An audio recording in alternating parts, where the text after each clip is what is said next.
5화 줄거리. 타이티구트의 아우추바르투는 최후의 저항을 하고 요새를 둘러싼 공방전에서 칭기스칸은 독화살을 맞는다. 하지만 지고리메의 헌신적인 치료로 되살아나고 우연히 한 여자의 절규를 듣고 그녀가 소르긴 시라의 딸 카다아님을 확인한 칭기스칸은 그녀를 구하고 자신의 여자로 삼는다. 곧이어 아우추바르투를 비롯한 타타르족을 몰살시킨 코이텐 전투는 대승리로 끝난다. 이로 인해 칭기스칸이 지배하는 땅은 오논강에서 아르군 강 부근까지 이르게 되었으며 그 영역에서 거주하는 모든 시족들을 휘하에 거느리게 된다. 코이텐 전투의 승리 소식을 자무카를 생포한 옹칸에게 보냈는데 그로부터 좋지 않은 예감을 느낀 지 얼마 되지 않아 옹칸이 자무카를 군사고문으로 삼았다는 소식을 듣게 된다. 봄이 오자 칭기스칸은 오랜 수건인 아버지를 독살한 타타르 잔당들을 토벌하려 했지만 부르테의 남동생이 전한 데이세친의 부고를 듣고 부르테의 슬픔과 데이세친의 죽음을 애도하기 위해 출전 시기를 여름까지 연기한다. 한편 자무카는 옹칸과 그의 아들 생굼을 부추겨 칭기스칸을 함정에 빠뜨리기 위해 나이만의 부이룩칸과 싸우게 한다.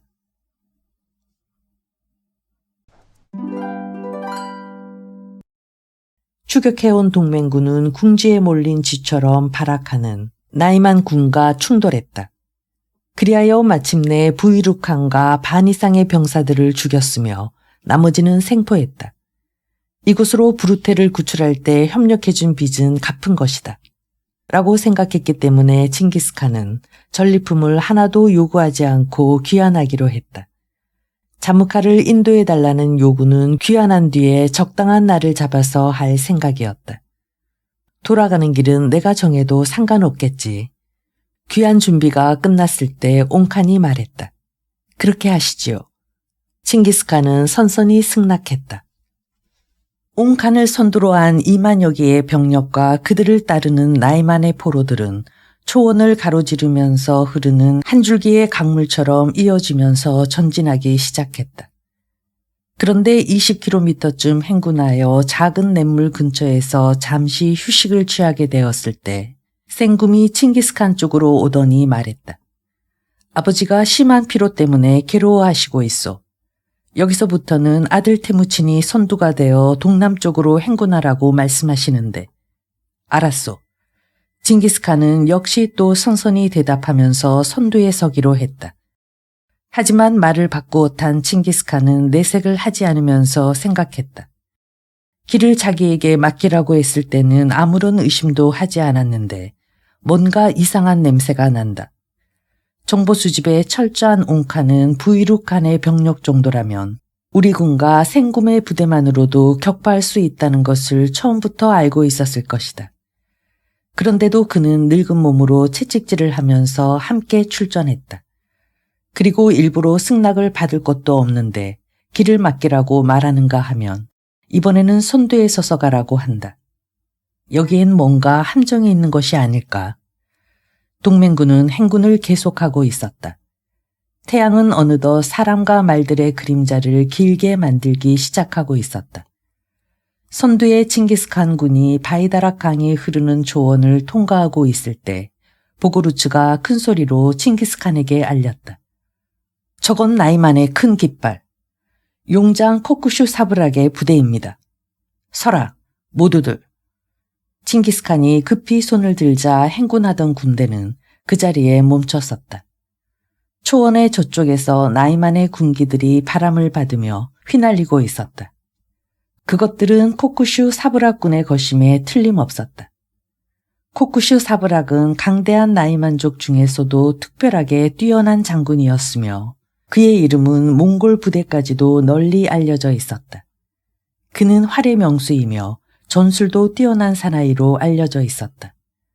저쪽도 우리들을 보았을 테니 싸울 수밖에 없겠군요. 칭기스칸이 2km쯤 떨어진 전방을 노려보면서 말했다.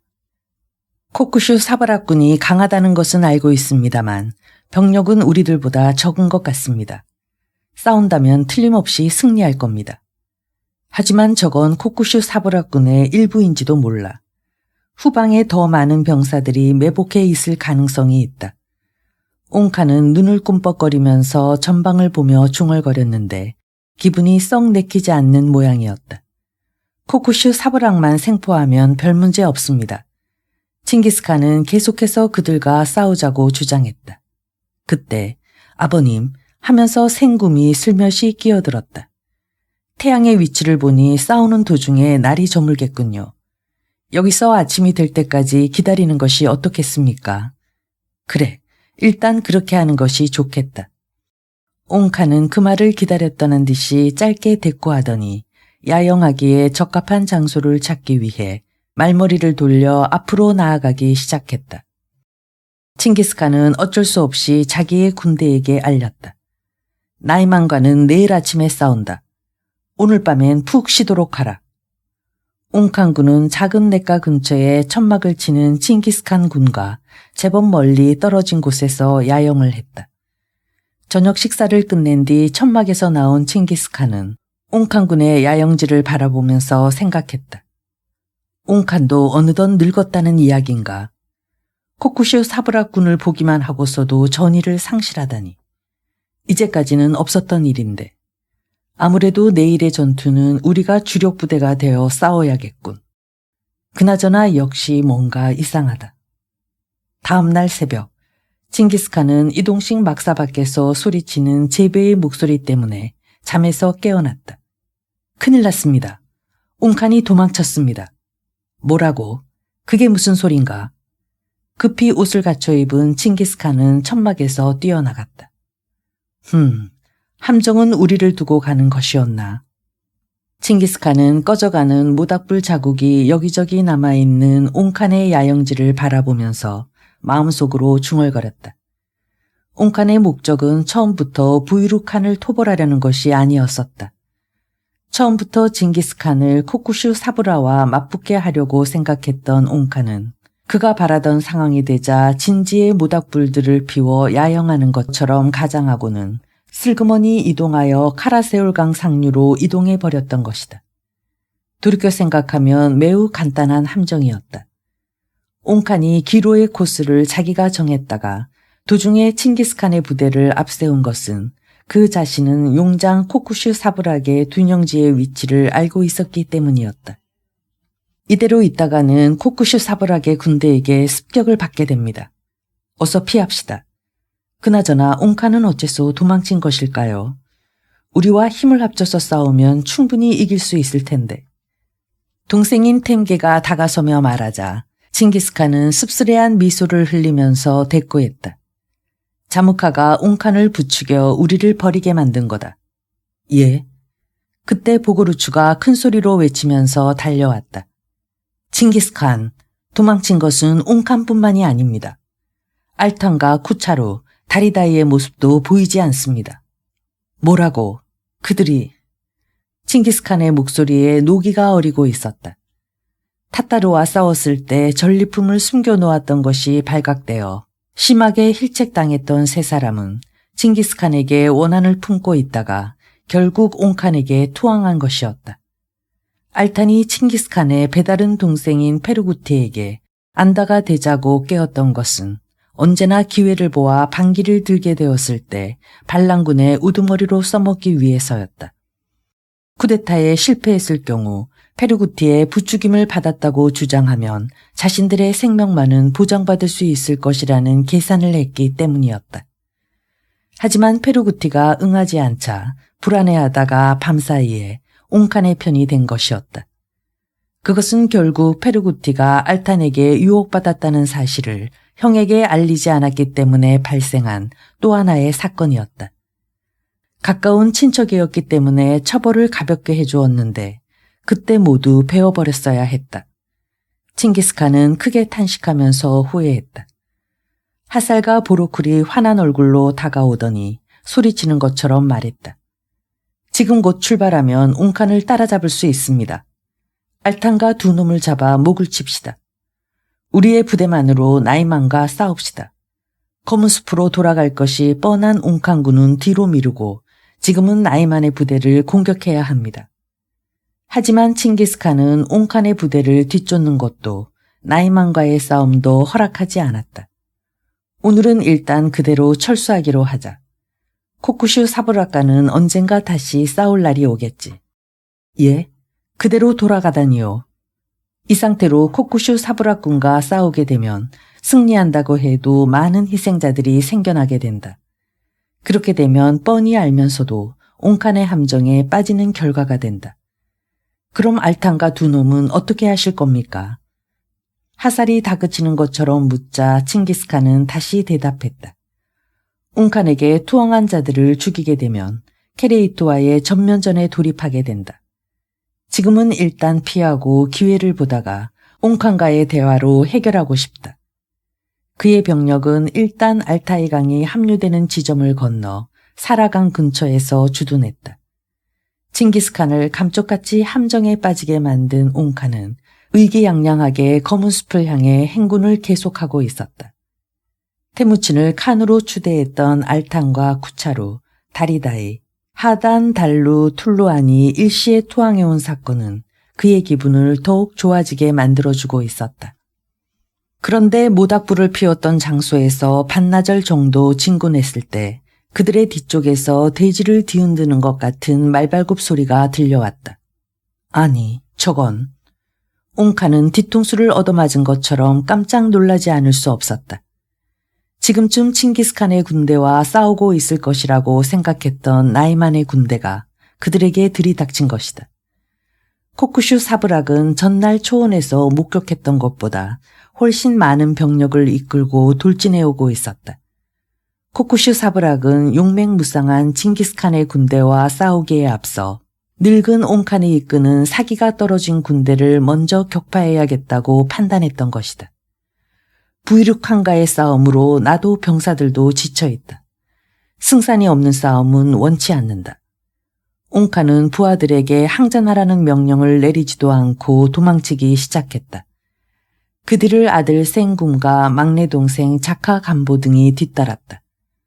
코쿠슈 사브락의 군대가 그물처럼 덮치자 온칸군의 부대는 엉망진창이 되어버리고 말았다. 미처 도망치지 못하고 포위된 온칸군의 병사들은 싸워보지도 못하고 생포되었으며 생굼과 자카 간보의 처자와 말대들도 빼앗기고 말았다. 필사적으로 도망친 온칸은 가까스로 검은 숲에 도착했다. 하지만 나이만의 추격을 받고 있는 이상 그것도 안전한 장소가 못 된다고 깨달은 온칸은 수치심과 체면을 모두 내동댕이 치고 칭기스칸에게 사자를 보내 원군을 청했다. 나이만의 코쿠슈 사브락에게 나의 백성과 말대 등 많은 것을 빼앗기고 말았다. 내 아들아, 부하들을 보내 내가 빼앗긴 것들을 되찾아다오. 원군을 보내준다면 나는 내 아들 생굼에게 내 부대에 지휘권을 주어 놈들과 싸우도록 하겠다. 화가 치민 하살은 주먹을 들어 자기의 가슴을 치면서 소리쳤다. 뻔뻔스런 인간 같으니. 우리를 버리는 파렴치한 짓을 하고도 이제 와서는 도와달라니. 그게 대체 무슨 개같은 소리야. 진정해라. 칭기스칸은 손을 들어 하살의 행동을 제지하더니 말했다. 온칸은 아버지 예수게이 바투르에 안다. 그의 요청을 거절할 수는 없다. 코쿠슈 사브락의 공격 대상이 우리였다면 우리도 온칸과 똑같은 상황이 되었을지도 모르오. 이젠 아버지라고 부를 필요도 없는 거요. 우리의 눈을 속이기 위해 모닥불을 피워놓고 도망쳤을 때 온칸은 이미 아버지 예수게이 바투르의 관계를 지워버렸던 거요. 하살이 자기의 주장을 걷어들이려고 하지 않자 칭기스칸은 그를 설득시키려는 것처럼 말했다. 잘 들어라, 하살. 온칸이 우리를 버린 것은 사실이다. 하지만 나는 늙은 온칸을 버릴 수 없다. 온칸은 자무카에게 조종당하고 있는 거다. 우리들의 진짜 적은 자무카다. 나는 온칸에 대해서는 끝까지 사나이로서의 신의를 지켜나갈 생각이다. 형님의 생각을 조금은 이해하겠소. 그렇지만 칭기스칸의 군대가 그 시점에서 코쿠슈 사브락에서 타격을 입은 케레이트와 결전을 벌였다면 승리할 것이 틀림없었다. 하살은 앞으로 나이만과 싸우기 위해서도 지금의 3대 세력의 하나인 케레이트를 무찌를 수 있는 좋은 기회라는 생각을 버리지 못하고 있었다. 하지만 칭기스칸의 생각은 바뀌어지지 않았다. 옹칸은 칭기스칸에게 원군을 요청했으니만큼 체면상 자기의 부대를 먼저 나이만과의 싸움에 내보내지 않을 수 없었다. 그는 생구물 총지휘관, 막내 동생 자카간보를 부대장으로 하여 내보냈다. 아버지 옹칸의 명령으로 어쩔 수 없이 출전한 생구문, 붉은 느릅나무 숲으로 뒤덮인 호라한 산에서 나이만의 군과 대치하게 되었는데 원군이 도착한 뒤에 함께 움직이려고 상기스계에 진을 친 코쿠슈 사브락의 군대를 살피기만 하며 공격을 유보시켰다. 하지만 코쿠슈 사브락은 그러한 생굼을 그대로 놔두지 않았다. 투구릴의 아들은 나이께나 먹었는데도 딱한 겁쟁이이며 전술도 제대로 구사하지 못하는 놈이라고 들었다. 단번에 쓸어버리고 옹칸의 본대까지 박살을 내버리자 마상의 코쿠슈 사브락은 이윽고 전투 개시의 신호로 울리마사를 쏘았다. 오, 원군이 도착하지도 않았는데. 센굼은 오싹하고 소름이 끼치는 것을 느끼며 부하들에게 소리쳤다. 이놈들아, 어서 나가서 싸워라. 그의 병사들이 무기를 들고 전방으로 뛰어나갔지만 싸움의 결과에 대해 회의적이었던 그들의 전투력은 제대로 위력을 발휘하지 못했다. 코쿠슈 사브락의 군대는 세 방향에서 생군과 자카간보의 부대를 협격하여 순식간에 포위해버렸다. 케레이티의 전투 대형은 순식간에 무너졌고 생구문 에마의 넓적다리에 적의 화살이 박히는 바람에 말에서 떨어지고 말았다. 생굼을 생포하라. 코쿠슈 사브락의 호령소리와 함께 나이만의 병사들은 앞을 다투어 생굼에게 달려들었다. 원군으로서 달려온 보고루추가 느릅나무 숲에서 뛰어나오면서 소리친 것은 바로 그때였다. 칭기스칸 군인 우리도 상대해주겠다. 아니, 저건. 나이만의 군의 관심이 보고루추의 부대 쪽으로 몰리자 이어서 모습을 나타낸 무아리가 소리쳤다. 생굼, 우리가 왔으니 놈들을 두려워하지 마시오. 무아리의 병사들은 생굼을 잡으려는 나이만의 병사들을 향해 일제히 활을 쏘아대고 있었다. 전황은 순식간에 역전되어 나이만 군은 방어하는 입장이 되고 말았다. 그리고 잠시 후에는 보고루추와 무아리가 이끄는 부대에게 밀려 조금씩 후퇴하게 되었다. 빌어먹을, 저것들이 방해하다니. 코쿠슈 사브락은 당연히 그들의 용맹성에 대해서 듣고 있었다. 그들에 이어서 칭기스칸의 본대가 밀려올 것이라고 판단한 그는 즉시 공격을 중지하라고 전군에 알리고는 후퇴하기 시작했다. 나이만 군이 썰물처럼 초원에서 사라지는 것을 확인한 두 맹장은 더 이상 그들을 추격하지 않고 한 덩어리가 되어 상기슭에 모여있던 케레이티의 백성들과 자카간보의 처자 등을 되찾았다. 전령이 승리했다는 소식을 전하자 옹칸은 안도의 한숨을 내쉬며 손수 칭기스칸의 본고지로 찾아가 감사의 뜻을 표시했다. 먼 옛날 그대의 아버지 예수게이 바루트가 내 생명을 구해준 적이 있었다. 그런데 이번에는 그의 아들 덕분에 나이만에게 빼앗겼던 우리 백성들을 구출하게 되었다.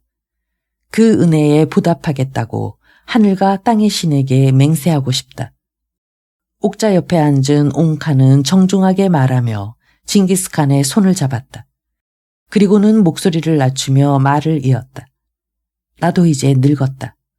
요즘 내 마음에 걸리는 문제는 내가 죽은 뒤 누가 전통 있는 우리 케레이티의 백성을 다스려야 좋을까 하는 것이다. 외아들인 생굼은 후계자가 되기에는 부족하고 자카간보도 일족의 통솔자가 될 그릇은 못 되어서 불안하다. 하지만 그대가 다시 한번 나와 부자관계가 되겠다고 서약을 하고 생굼의 형이 되어준다면 나는 두 아들을 갖게 되는 것이니 안심하고 죽을 수 있다. 아버님이시여, 죽음에 대해서 이야기하시는 것은 너무나 이릅니다. 칭기스칸은 그의 사자를 죽이지 않고 옹군을 보내기를 잘했다고 생각하며 매우 기뻐했다. 다시 한번 부자의 관계가 되겠다고 서약해 주겠나? 예, 기꺼이. 고맙다. 승낙해 주어서. 칭기스칸과 옹칸은 천막에서 나와 큰 나무 밑에 소로의 큰 길을 세웠다. 그 뒤에는 두 사람의 신하들이 쭉 늘어앉았다. 칭기스칸의 대선직이 커다란 은잔을 갖고 오더니 먼저 옹칸에게 바쳤다. 옹칸은 그것에 담겨있는 신에게 바치는 술을 약지로 튕겨내더니 목 깊은 곳에서 쥐어짜는 것 같은 탁한 목소리로 선서했다. 우리는 아버지와 아들, 언제나 함께 있을 것이다. 많은 적과 싸울 때도 함께. 이어서 칭기스칸이 힘찬 목소리로 선서했다.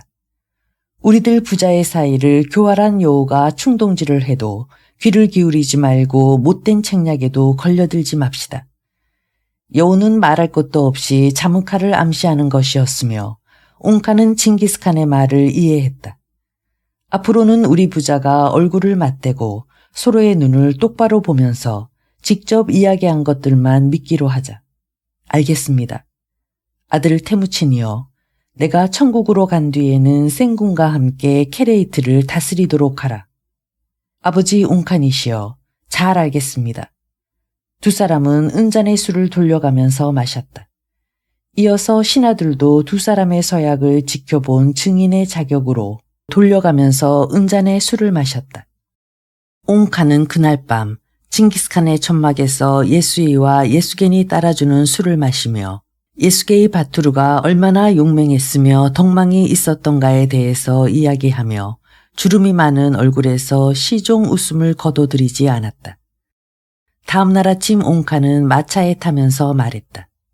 아들이여, 나이만이 도전해 오지만 않는다면 당분간 평화가 계속될 것이다. 앞으로는 서로 긴밀하게 연락하여 그들에 대한 정보를 교환하도록 하자. 그러지요. 가시는 길 부디 조심하십시오. 언젠가 그대와 경교에 대해서 이야기를 나눌 시간을 가지고 싶다. 옹칸은 술기운이 덜 가신 숨을 토해내며 가슴 앞에서 성호를 그었다. 그는 칭기스칸과 처음으로 만났을 무렵부터 경교, 즉 기독교에 심취되어 있었다. 결국 옹칸은 칭기스칸을 함정에 빠뜨렸던 일이나 투항해온 알탄에 대한 문제뿐만 아니라 자무카에 대해서도 일체 언급하지 않은 채 검은 숲으로 돌아가는 결과를 만들었다. 그들의 말발굽 소리가 들리지 않게 되었을 때 칭기스칸의 천막으로 찾아온 부르테가 말했다. 그 사람이 정말로 부자의 관계를 유지해 줄까요? 내가 나설 입장이 아니어서 보고만 있었지만 나는 옹칸을 믿지 못하겠소. 하살이 부르테의 의견에 동조하며 옹칸에 대한 불신의 감정을 드러내자 칭기스칸은 허공을 응시하면서 대꾸했다. 걱정 말고 내게 맡겨도 생각이 있으니까. 그로부터 며칠 뒤 칭기스칸은 미리 사자를 보내지 않은 상태에서 친위대만을 이끌고 검은 숲을 방문했다. 오, 아들이여, 잘아주었다. 며칠 만에 재회에 놀란 옹칸은 때마침 자무카가 부재 중인 것을 다행으로 여기며 칭기스칸을 옥자보다 한 단 낮은 자리에 앉게 하고는 센굼의 애첩들에게 술상을 준비시켰다. 센굼은 옹칸의 바로 옆에 앉아 있었다. 세 사람이 술을 한 모금 마시고 났을 때 칭기스칸이 말을 꺼냈다. 특별히 의논할 일이 있어서 찾아왔습니다. 뭔가 어서 말하게. 이미 부자관계가 되자고 서약했습니다만 친교를 더욱 깊게 하기 위해서 옹칸의 따님이시며 생굼의 여동생인 차우르를 저의 장남인 주치의 신부로 맺어주고 싶습니다. 차우르를. 예기치 않았던 정략결혼 요청에 옹칸은 금방 대답하지 못하며 옆자리에 앉아있는 생굼을 보았다. 생굼은 반사적으로 절반쯤 눈을 감으며 칭기스칸을 쏘아보고 있었다. 주치는 지금 몇 살인가? 옹칸은 흐려진 눈을 칭기스칸 쪽으로 돌리면서 물었다. 18세입니다. 주치와 차우르라면 잘 어울리는 부부가 되겠군. 옹칸은 애매하게 대답을 해놓고 생굼이 뭔가 말하기를 기다렸다. 이 혼담이 성립된다면 계속해서 생굼의 아들 토사카에게 저의 딸 코진을 시집 보내려 합니다만 코진은 칭기스칸이 부르테와의 사이에서 얻은 장녀였다. 나는 매우 좋은 이야기라고 생각하는데 생굼, 너의 생각은 어떠냐? 의자의 팔걸이를 긁는 것처럼 두들기고 있던 웅칸의 시선은 다시 아들 쪽으로 향했다. 술을 마셨기 때문에 눈언저리가 약간 붉어진 생금은 가슴을 조금 뒤로 젖히면서 술잔을 내려놓고 있었다. 태무친, 당신은 지금 자신이 어디에 앉아 있는지 알고 있는 것인가? 아버지와 부자의 관계가 되었다지만 당신은 아들의 이름인 주치처럼 손님 대접을 받고 있다.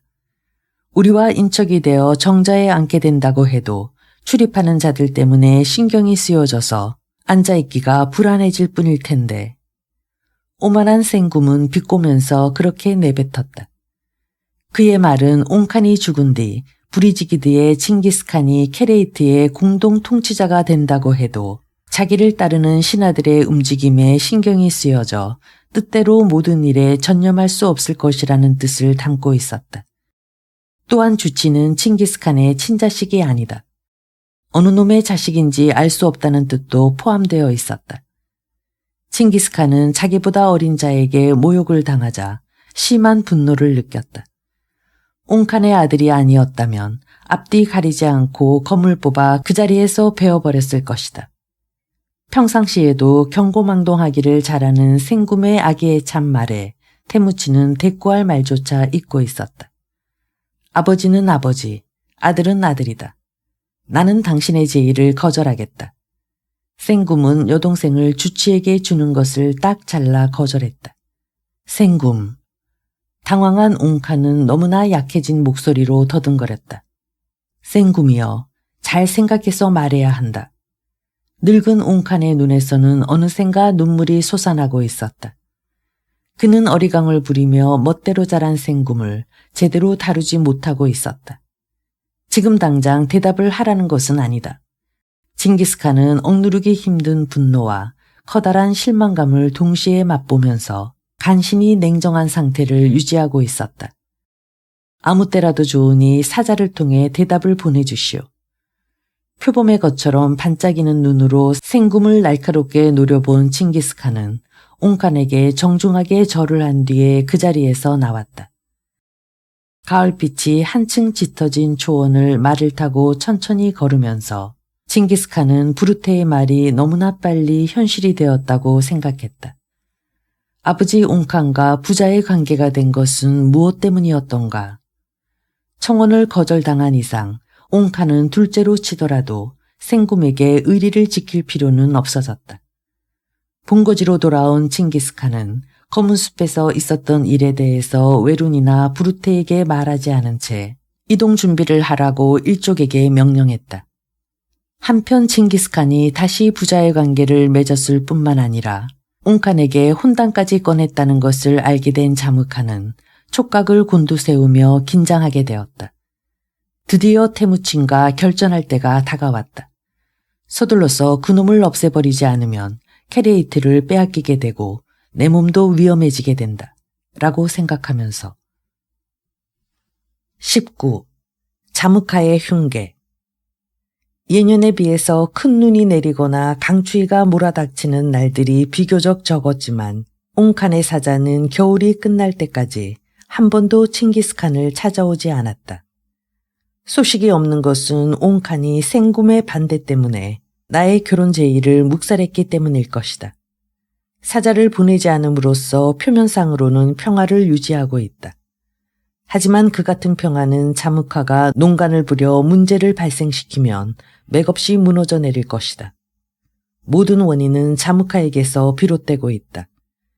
칭기스칸은 그렇게 생각하며 자기 쪽에서도 사자를 보내 혼약건의 결과에 대해서 물으려고 하지 않았다. 옹칸은 검은 숲의 남쪽에 있는 회색의 산들이 이어져 바람과 눈을 막아주는 장소를 둔용지로 삼고 있었고 아버지와 의견이 충돌된 생금은 자기의 추종자들 및 병사들과 함께 제제르산의 남쪽 사면에서 겨울을 보내고 있었다. 해가 바뀌어 1203년에 봄이 시작되었을 무렵 겨울 동안에도 첩자들로 하여금 칭기스칸의 움직임을 염탐하게 하고 있었던 자무카가 마침내 움직였다. 봄의 폭풍이 막 끝났을 때 자무카는 칭기스칸을 배반한 알탄과 쿠차르와 옹칸에게 불만이 있는 자들을 교묘하게 깨어내어 생굼이 있는 제제르산으로 찾아갔다. 생굼은 그들을 환영했으며 갓 새끼를 낳은 암말의 저주로 만든 마유주를 내놓았다. 술이 일행에게 다 돌아갔을 때 생굼의 바로 옆에 앉아있던 자무카가 큰 소리로 이야기를 꺼냈다. 내가 입수한 정보에 따르면 테무치는 나의 안다임에도 불구하고 우리들의 적인 나이만의 족장 타양칸에게 자주 사자를 보내고 있다. 입으로는 옹칸과 부자관계라고 말하고 있지만 마음속은 다르다는 것이 확실해졌다. 술과 안주에 빠져있는 일동을 훑어보면서 자무카는 계속해서 말했다. 그러한 테무친을 믿어도 좋다고 생각하는가? 우리가 먼저 선수를 쳐서 무찔러버리지 않으면 옹칸은 물론이고 여기에 있는 사람들도 머지않아 그에게 당하게 된다. 만일 여러분이 테무친을 공격할 의사를 가지고 있다면 내가 그를 유인해 내겠다. 여러분은 정면에서 공격하라. 나는 측면에서 공격할 테니까. 타양칸은 칭기스칸과 옹칸의 동맹군이 키질바시호 부근에서 생포하여 죽인 부이룩칸의 동생이었다. 형제간의 사이가 나빠 각각 다른 영토에서 족장이라고 자칭하고 있었는데 부이룩칸이 죽은 뒤 타양칸은 그때까지 장악하고 있던 이르티슈 강변에서 몽골 서북쪽의 산 사이에 걸친 영토에서 알타이 산맥 북서쪽까지 지배하는 땅을 넓혀가고 있었다. 타야는 태양을 의미하는 말이었다. 테무친과 싸우게 되면 내가 선봉이 되어 그 작자를 저승으로 보내주겠다. 칭기스칸을 배반하고 옹칸에게 투항했다가 이제는 자무카의 사람이 된 알탄이 제일 먼저 말했다. 나는 테무친의 동생 놈들을 모두 죽이겠다.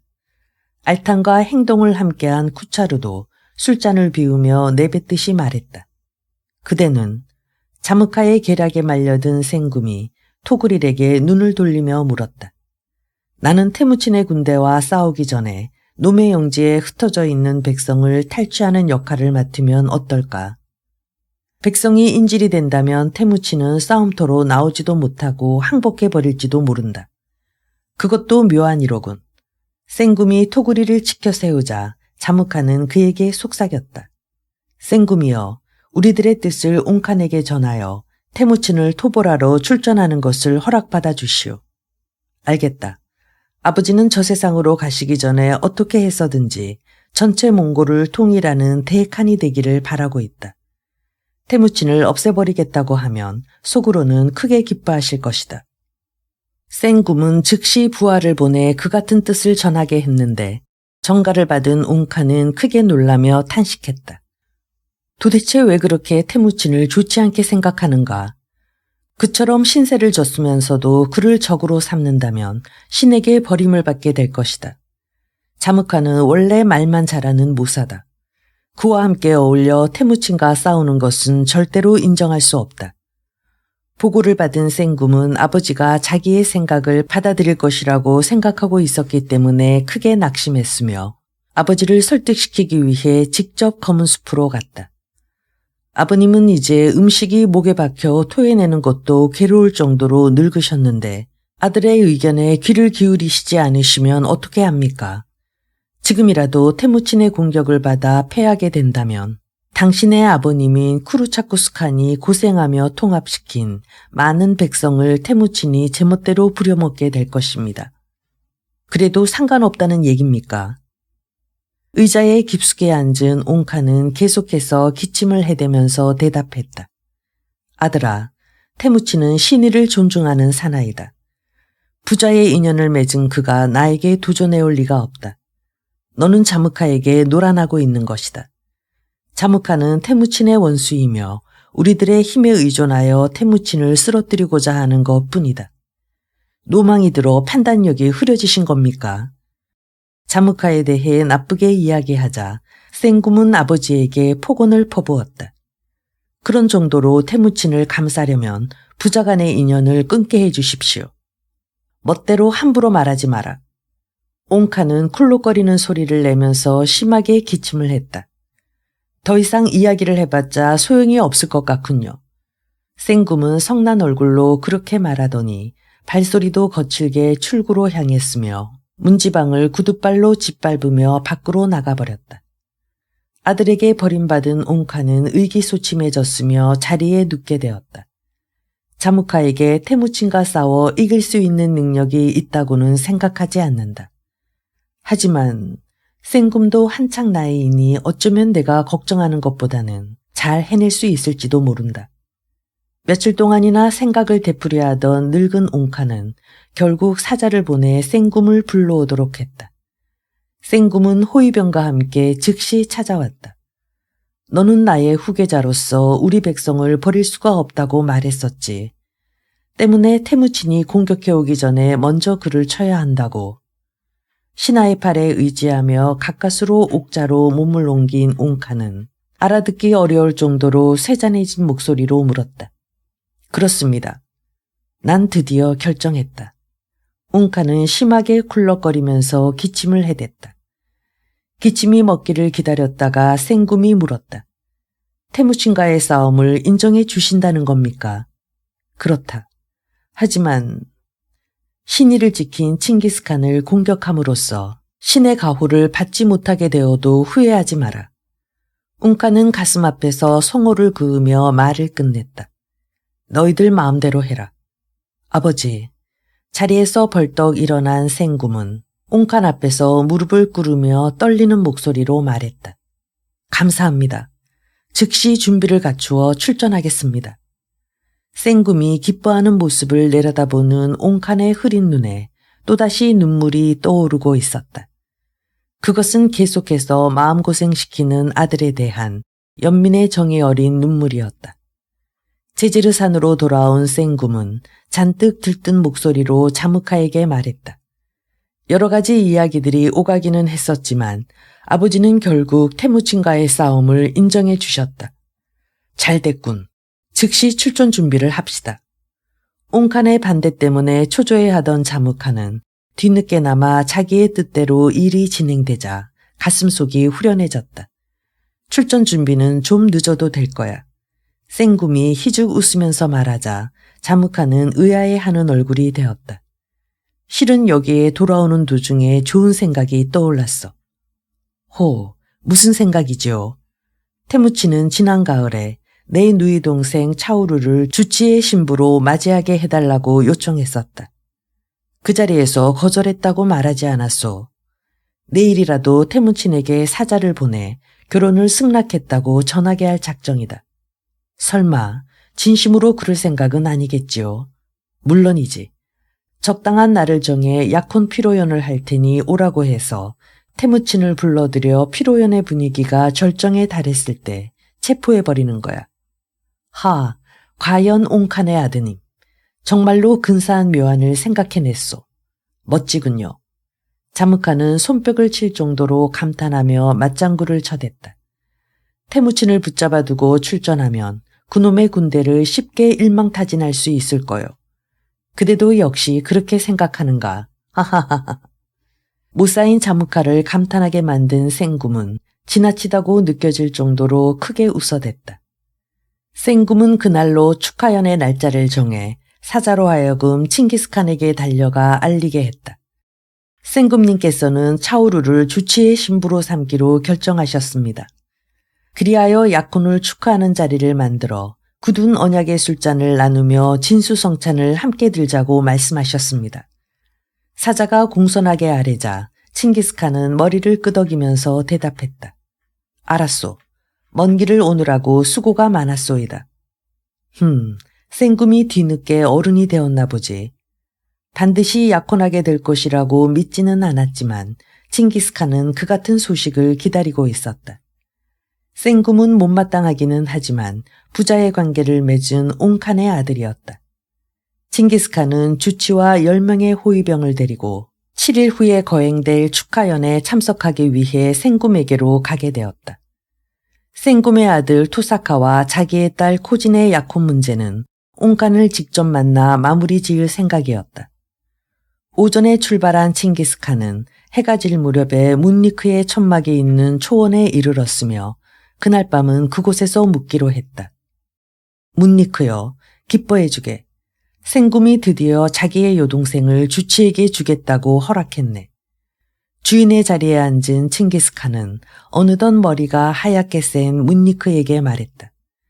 그러자 문니크는 칭기스칸과 주치의 모습을 번갈아가며 바라보면서 한동안 뭔가 생각하다가 조용히 말했다.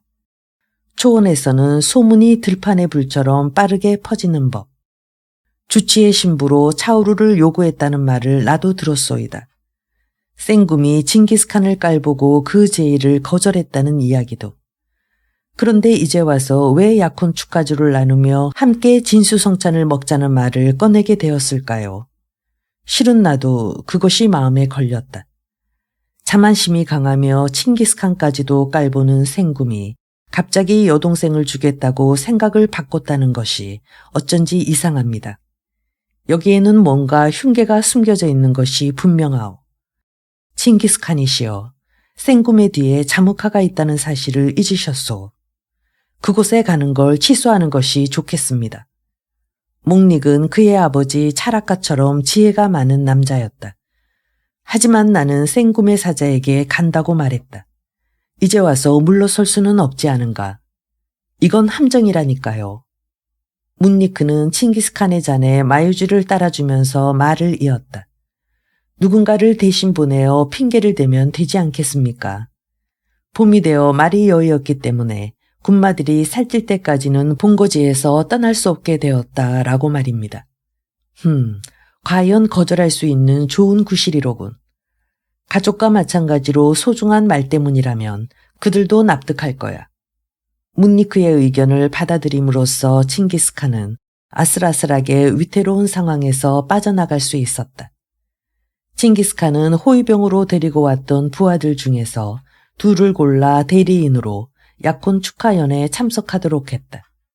부아타이와 키라타이였다. 생굼의 봄의 영지에서는 붉은 천막이 쳐졌으며 언제라도 축하연을 시작할 수 있는 준비가 갖춰져 있었다. 그곳에 도착한 두 대리인은 생굼의 부하들이 늘어서 있는 천막 밖에서 무릎을 꿇었다. 거기에는 알탄과 쿠자루, 다리다이도 있었고 하단 달루툴루한의 얼굴도 있었다. 절을 한 두 사람이 칭기스칸이 시킨 대로 말하자 생굼은 오만한 태도로 말했다. 칭기스칸이 직접 참석하지 않는다면 약혼은 파기한다. 생굼은 호위병으로 하여금 두 사람을 다른 장소로 데리고 가게 한 뒤 천막 안에 있는 자무카를 불러서 말했다. 아무래도 눈치를 챈 모양이다. 묘책이었는데 아깝게 되었소. 자무카는 자기의 의견을 말하지 않은 채 물었다. 다음에는 어떤 수를 쓸 거요?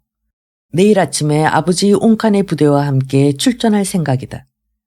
은밀하게 놈들에게 다가가 기회를 엿보다가 한밤중에 본거지를 포위하여 태무친을 생포하자는 이야기 같군요. 바로 그거야. 각 취락지로 끌고 다니다가 그놈의 목을 칠 작정이야. 그 임무는 자무카 당신에게 양보해도 좋겠소.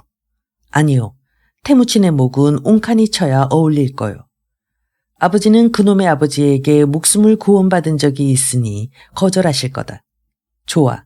태무친의 목을 내가 치도록 하지. 생굼은 이윽고 늘어서 있는 부하들에게 명령했다. 즉시 돌아가 출전 준비를 끝내놓도록 하라. 생굼의 둔영지는 출동 준비로 인해 잠시 전부터 갑자기 소란스러워졌다. 형 알탄과 함께 행동하며 옹칸에게 기속한 예케도 즉시 자기의 천막으로 돌아와 화살통을 꺼내놓고 화살들을 닦기 시작했는데 그의 아내가 궁금해하면서 물었다. 갑자기 무슨 일이라도 생긴 건가요? 그래. 당장 싸움이라도 하러 가는 것 같군요. 도대체 무슨 일이 생긴 거죠? 말할 수 없어. 비밀을 누설시키면 혀를 잘릴 정도로 중요한 일이야.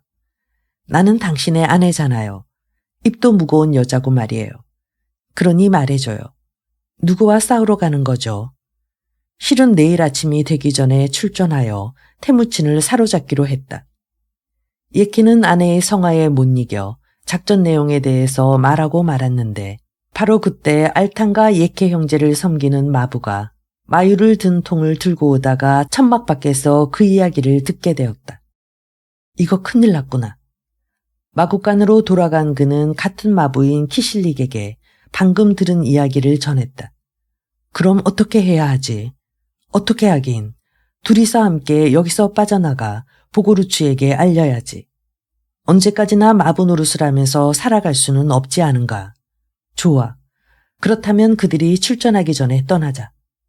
두 사람이 그런 대화를 나눈 것은 그들이 징기스칸의 첩자이기 때문이었다. 좀 더 정확히 말하자면 두 사람은 보고루츠가 징기스칸에게 알리지 않은 채 오래전부터 포섭해 놓은 자들이었다. 타타르와의 싸움이 끝난 뒤 알탄 등 세 사람이 징기스칸이 정해놓은 규율을 무시하고 약탈을 일삼아 처벌을 받았을 때 칭기스칸은 보고루츠에게 말한 바 있었다. 저 세 사람의 부하들, 그 중에서도 알탄의 부하들을 잘 포섭해두라. 언젠가는 틀림없이 쓸모가 있게 될 테니까 라고. 보고루츠는 그 말을 감시자를 선정해두라는 의미로 해석했으며 알탄의 마부인 두 사나이를 구슬려서 포섭하기로 했다.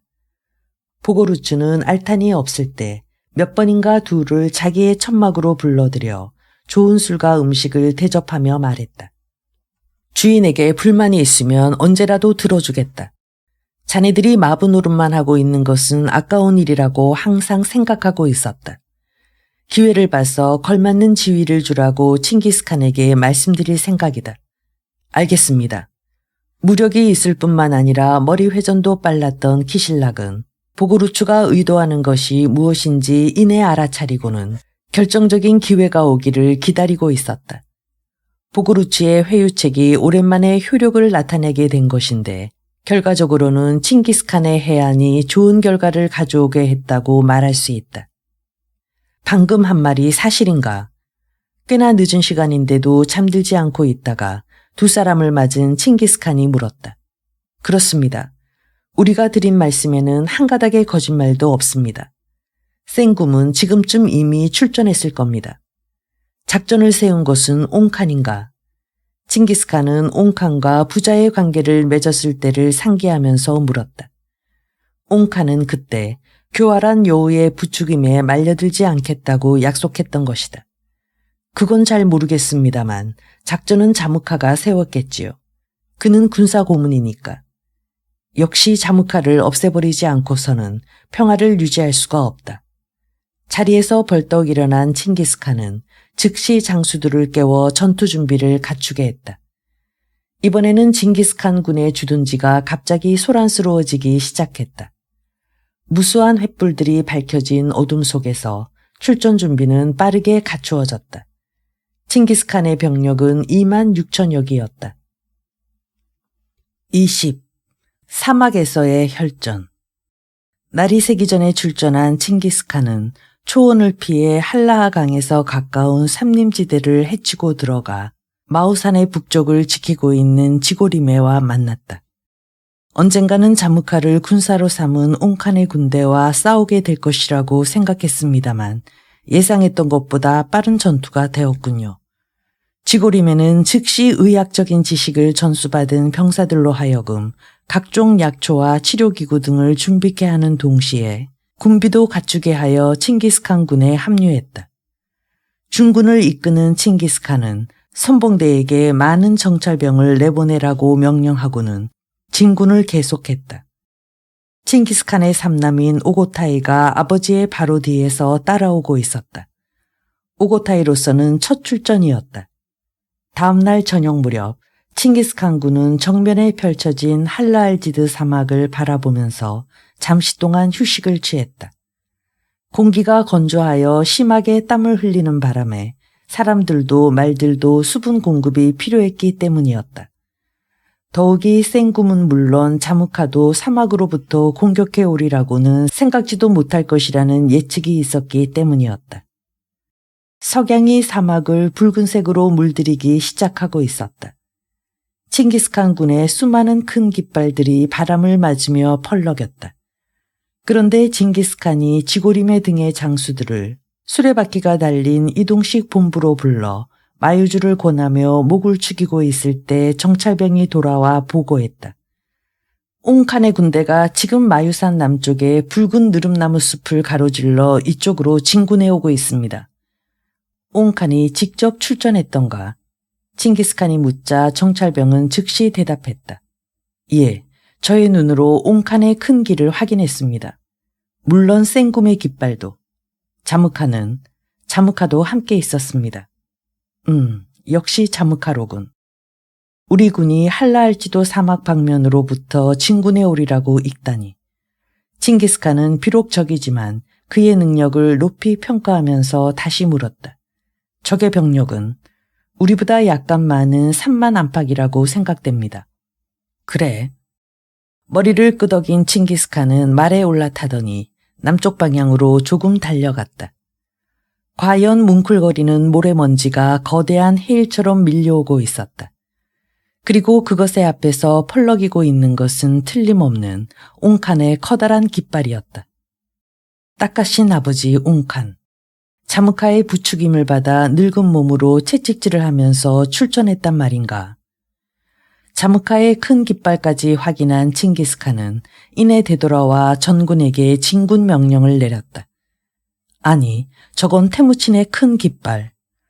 잠시 후 백마의 털을 늘어뜨린 특징이 있는 칭기스칸의 길을 보게 된 생굼은 소스라치게 놀라며 시력이 약해진 아버지 옹칸에게 알렸다. 옹칸은 말머리를 나란히 한 채 곁에서 전진하는 자무카를 돌아보면서 중얼거리는 것처럼 말했다. 결국 군사 자무카의 예측이 들어맞았군. 저의 예측이 들어맞은 건 너무나 당연한 일입니다. 태무친이 사막으로부터의 공격을 기도한 것은 역시 어딘가에서 비밀이 누설되었기 때문입니다. 누가 비밀을 누설했단 말인가? 그건 저도 잘 모르겠습니다. 어쨌든 이렇게 된 이상 결전을 벌일 수밖에 없습니다. 자무카가 전방을 노려보면서 말하자 옹칸이 두 눈을 번쩍이면서 물었다. 태무친의 부대에서 용감히 싸울 수 있는 자들은 누구인가? 옹칸의 등 뒤에서는 하단이 그림자처럼 일정한 간격을 유지하며 따라오고 있었다. 태무친의 중군과 선봉대를 제외하면 우측에 있는 오이라트 시족과 몬푸트 시족의 병사들이 가장 용감하게 싸울 겁니다. 일단 싸움이 벌어지면 민첩하게 자충우돌하며 싸우는데 그러면서도 진의 형태가 흐트러지는 일이 없습니다. 깃발을 식별한 자무카는 보고르츠와 무아리들도 출전한 것을 확인하면서 말했다. 그들 두 시족은 차라카의 아들 문니크가 자무카를 배신한 직후에 칭기스칸 쪽으로 빠져나간 자들이었다. 때문에 제일 먼저 배반자인 주르체다이가 이끄는 오이라트 부대와 휠달이 이끄는 몬푸트 부대를 상대로 싸우게 하고 싶었다. 우측의 어떤 부대가 그들인가? 검은 귀와 털이 짧은 커다란 깃발을 치켜들고 있는 놈들이 그들입니다. 그들에 대해서는 각별하게 신경을 쓰셔야 합니다. 당연히 그래야겠지. 그놈들과는 제일 먼저 주루킨의 대장 하닥의 부대가 싸우게 하고 도베겐의 대장 아칙시룬이 지원하게 한다. 그 다음에는 동가이의 부대를 보내고 1000명의 친위대를 이끄는 코리실레문이 뒤에서 돕도록 한다. 그리고 친위대는 우리 본대가 맡아서 지원한다. 저는 태무진의 어느 부대와 싸워야 합니까? 오, 내 아들 자무카요. 그대는 태무친의 군세에 밝으니 전군을 지휘하도록 하라. 예? 자무카는 전혀 예기치 못했던 지시에 놀라며 두 눈을 크게 떴다. 무슨 말씀을 하시는 거지요? 전군을 지휘하는 건 옹칸만이 하실 수 있는 일 아닙니까? 드디어 싸움이 시작되려고 하는 판에 옹칸이 몸을 뒤로 빼자 자무카는 갑자기 전의가 시드는 것을 느끼면서 물었다. 나는 너무 늙어서 말이야. 게다가 눈도 잘 보이지 않아 제대로 지휘를 할 수가 없어. 그리고 생굼도 믿음직스럽게 생각되지가 않는군. 이번 싸움은 그대에게 일임하고 싶다. 옹칸은 늙기는 했지만 머리는 둔해져 있지 않았다. 전면에 자무카를 내세워 자기의 가족을 보호할 계산을 하고 있었다.